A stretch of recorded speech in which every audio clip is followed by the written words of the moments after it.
on air jam 9 sampai jam 10 nanti. Zara bersama dari SMK Isania Kota Tegal. Dan di depan Zara sudah ada salah satu Pak Guru dari SMK Isania, ada Bapak Puji Arif.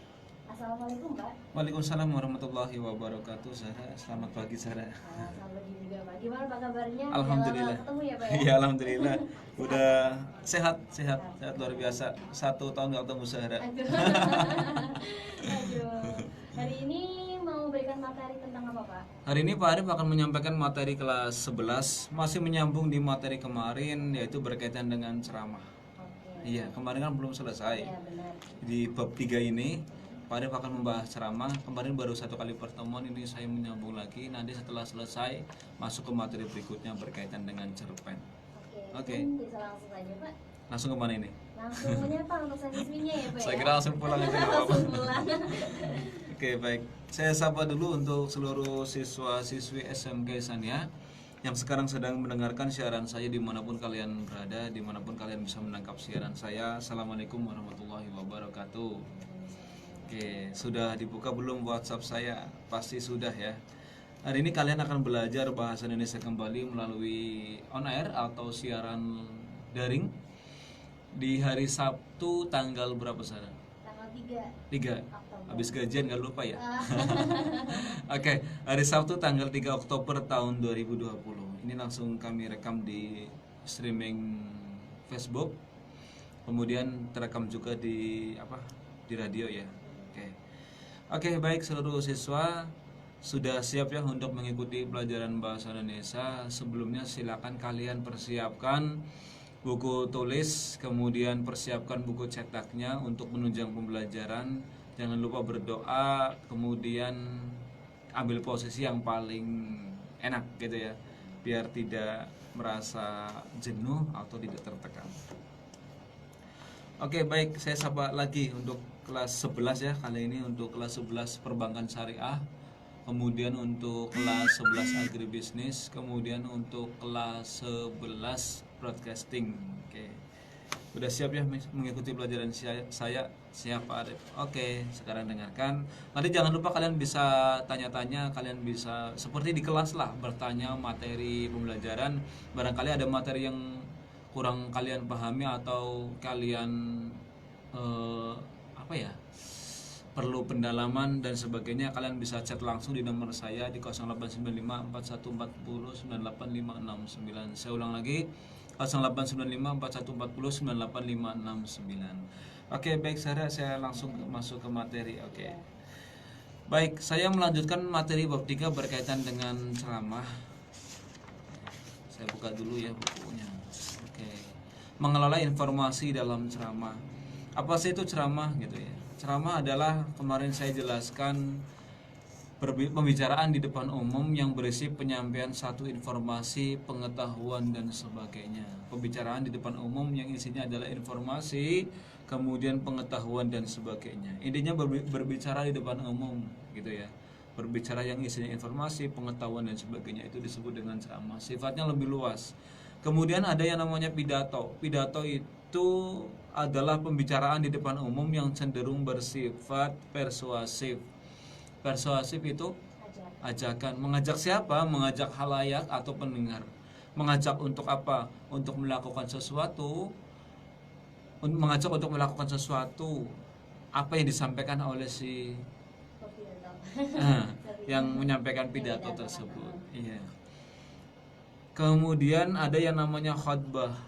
Khutbah adalah pembicaraan di depan umum yang berisi penyampaian pengetahuan keagamaan atau praktik beribadah dan ajakan-ajakan untuk memperkuat keimanan. Ketika mendengarkan khutbah, biasanya imannya itu semakin naik. Karena yang namanya manusia itu kadang perlu sering diingatkan gitu ya. Kadang kita lupa gitu ya, lupa apa gitu.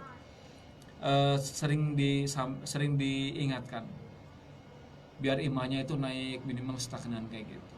Itu namanya khutbah, pembicaraan di depan umum yang berisi penyampaian pengetahuan keagamaan atau praktik beribadah dan ajakan untuk memperkuat keimanan. Praktik beribadah kemarin, misal khutbah berkaitan dengan bagaimana sih cara sholat tahajud gitu ya, berapa rakaat dijelaskan di dalam khutbah misal. Kemudian berisi ajakan untuk memperkuat keimanan, ajakan untuk bertakwa kepada Allah Subhanahu wa taala gitu ya.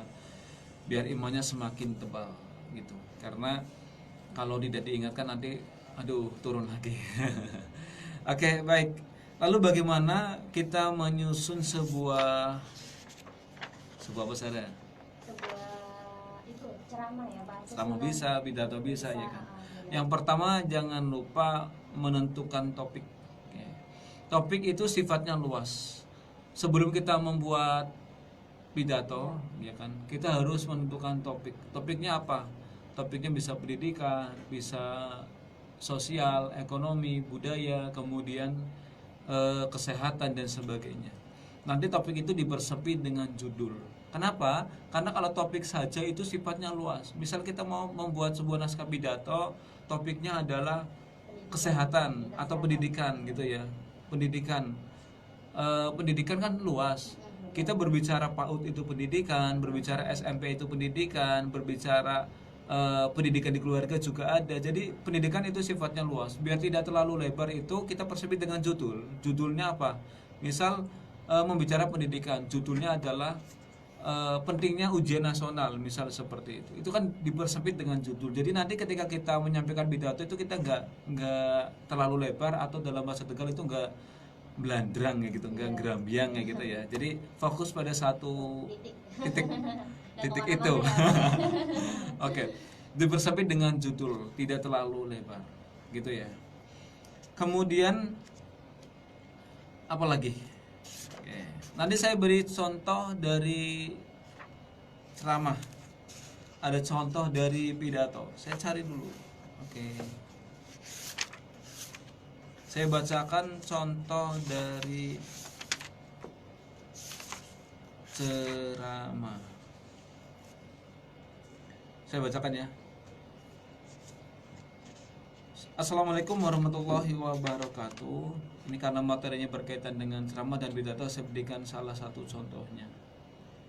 Bapak-bapak, ibu-ibu yang berbahagia, pemilihan kata-kata oleh masyarakat akhir-akhir ini cenderung semakin menurun kesantunannya dibandingkan dengan zaman saya dahulu ketika kanak-kanak.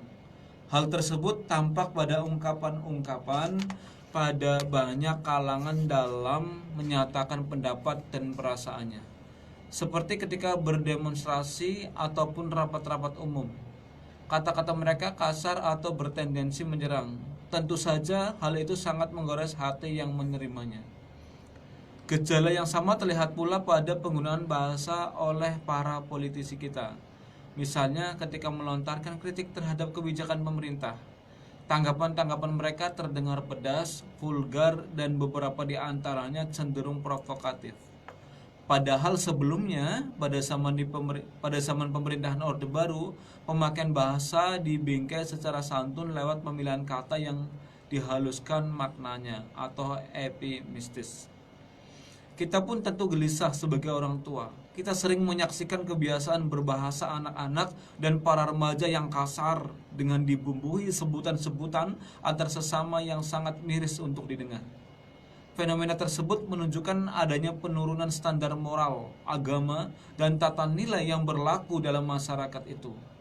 Ketidaksantunan berkaitan pula dengan rendahnya penghayatan masyarakat terhadap budayanya, sebab kesantunan berbahasa itu tidak hanya berkaitan dengan ketepatan dalam pemilikan kata ataupun kalimat. Kesantunan itu berkaitan pula dengan adat pergaulan yang berlaku dalam masyarakat itu. Penyebab utamanya adalah perkembangan masyarakat yang sudah tidak menghiraukan perubahan nilai-nilai kesantunan dan tata krama dalam suatu masyarakat. Misalnya, kesantunan atau disebut dengan tata krama yang berlaku pada zaman kerajaan yang berbeda dengan yang berlangsung pada zaman kemerdekaan dan pada masa kini. Kesantunan juga berkaitan dengan tempat. Nilai-nilai kesantunan di kantor berbeda dengan di pasar, di terminal, dan di rumah. Pergaulan global dan pertukaran informasi juga membawa pengaruh pada pergeseran budaya, khususnya berkaitan dengan nilai-nilai kesantunan itu. Fenomena demikian menyebabkan para remaja dan anggota masyarakat lainnya gampang dalam berbahasa. Pada akhirnya, mereka memiliki kaidah berbahasa yang mereka anggap bergengsi tanpa mengindahkan kaidah bahasa yang sesungguhnya.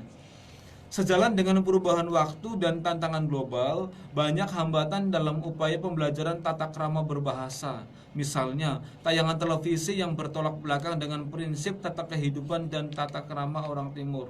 Sementara itu, sekolah juga kurang memperhatikan kesantunan berbahasa dan lebih mengutamakan kualitas otak siswa dalam penguasaan iptek. Selain itu, kesantunan berbahasa sering pula diabaikan dalam lingkungan keluarga. Padahal, belajar bahasa sebaiknya dilaksanakan setiap hari agar anak dapat menghayati betul bahasa yang digunakannya.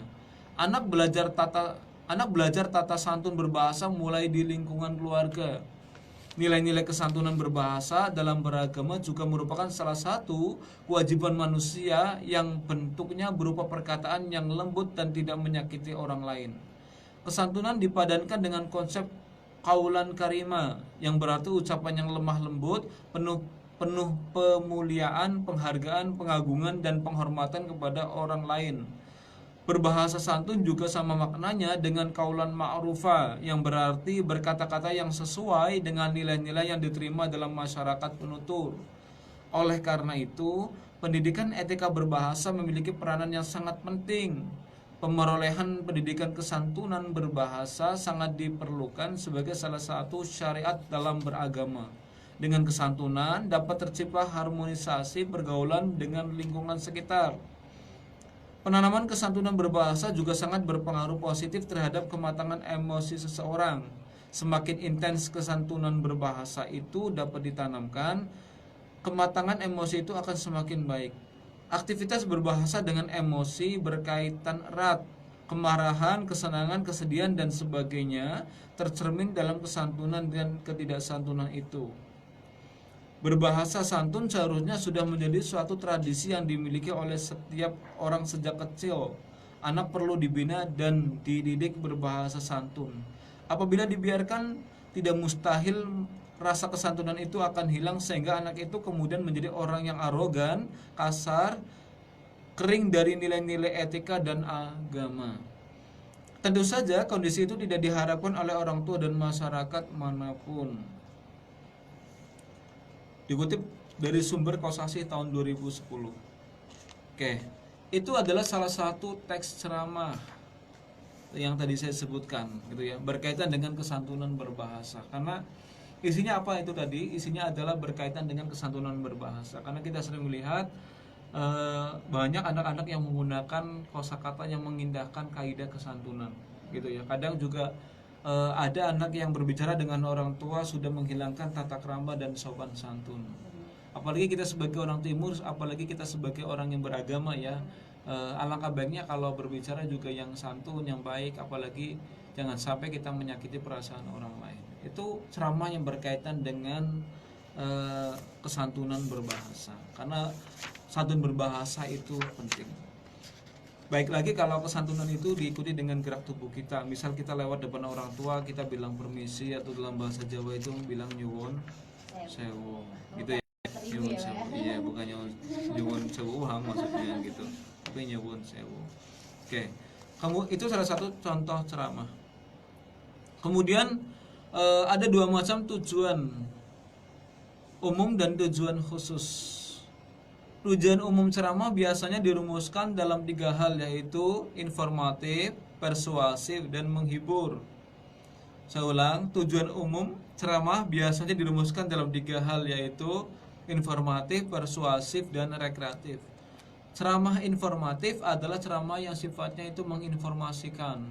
Kemudian ceramah persuasif itu sifatnya mempengaruhi, ceramah rekreatif itu sifatnya menghibur.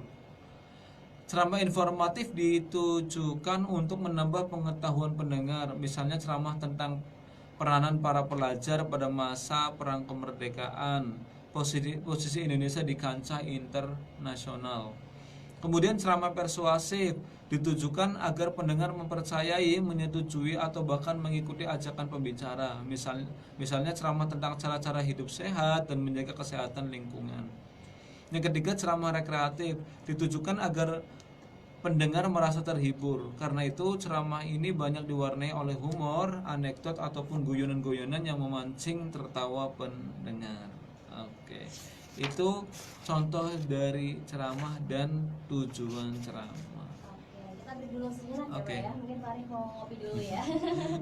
Oke, untuk para pecinta RCA jangan kemana-mana ya. Tetap setia di 93.2 RCA.